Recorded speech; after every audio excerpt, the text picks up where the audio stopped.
5 seconds to go. Sir, as is well known, in 1982, when we passed the Delimitation Commission Act, the constituencies were formed on the basis of the census figures arrived at the last census in 1981. The census authorities at this time worked in a manner which was slightly different from the way in which the work was carried out in 1971. At the time of the census of 1971, as we are aware, castes and subcastes were mentioned in the census figures.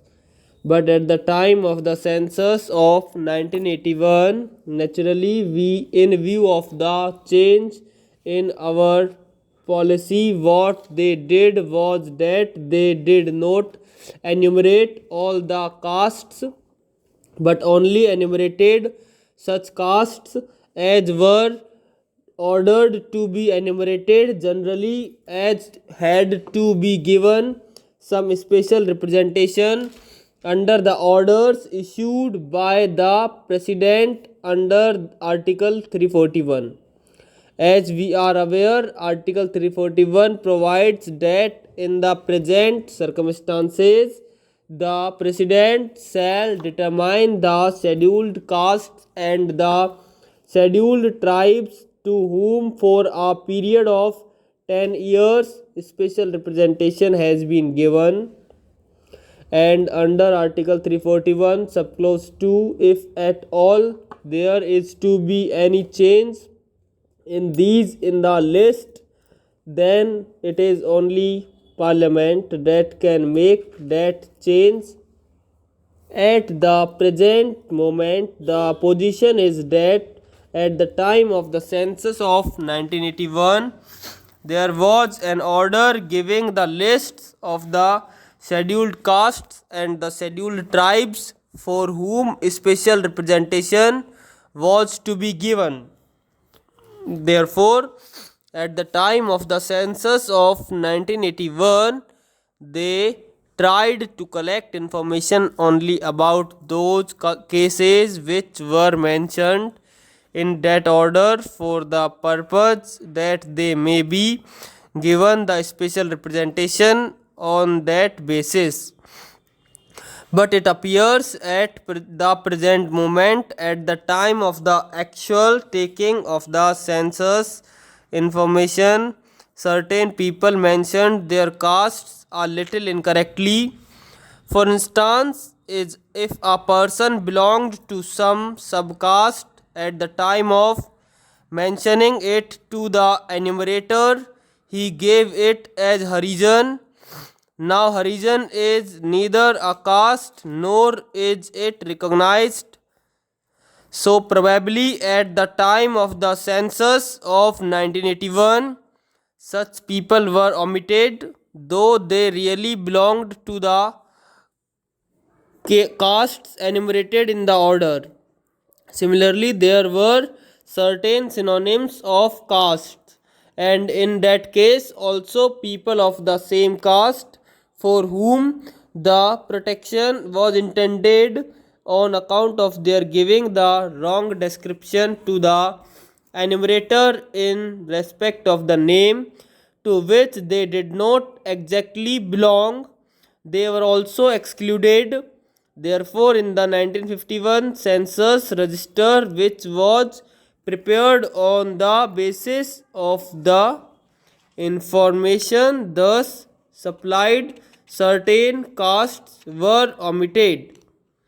After the passing of the bill, as we are aware, under the Article 81 of the Constitution, the membership has to bear a certain proportion to the figures of population of the last census.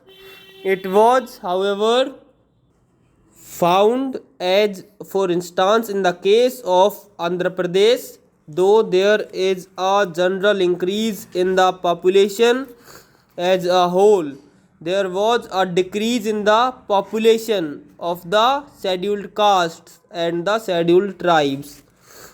This was so glaring that it was brought to the notice of the authorities concerned, and the census authorities there, from whatever information they had, corrected these figures, because in respect of these they had certain slips or certain other papers giving the information from which they could get the correct figures that could be corrected, because the final delimitation orders were not passed at that time.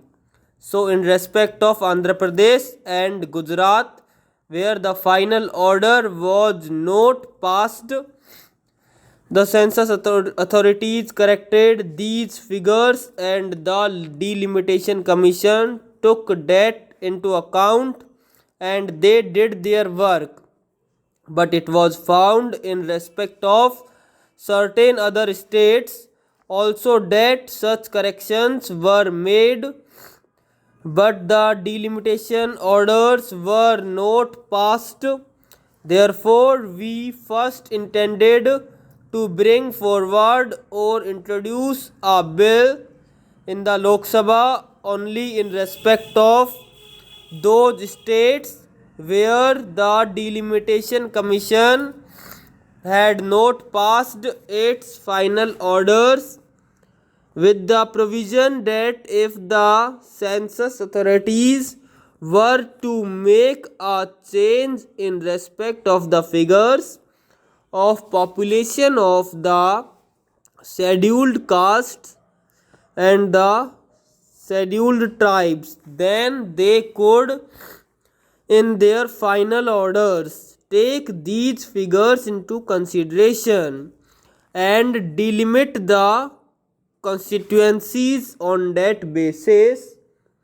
However, when the bill was introduced, it was brought to the notice of the government that in many of the states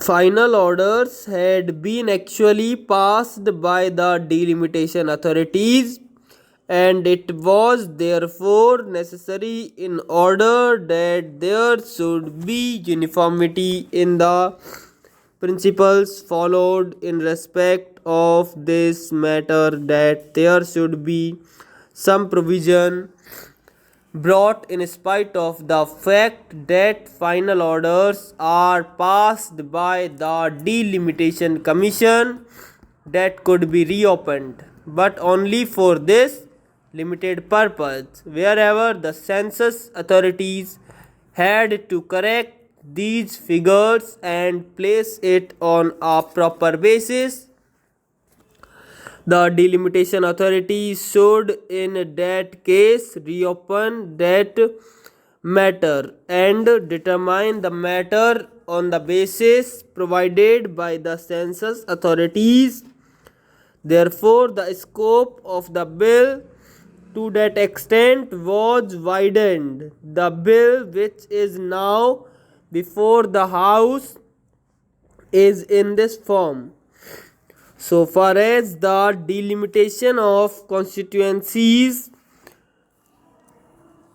is concerned, whether it is Andhra Pradesh or Gujarat, or whether in respect of other states, the delimitation commission will be authorized to reopen these matters if the census authorities had to change the figures of population. Therefore, the bill before the House is a very simple one to that extent. It only enables the delimitation commission to take into account the corrections which may be made by the census authorities. It is primarily the census authorities who are to do it now.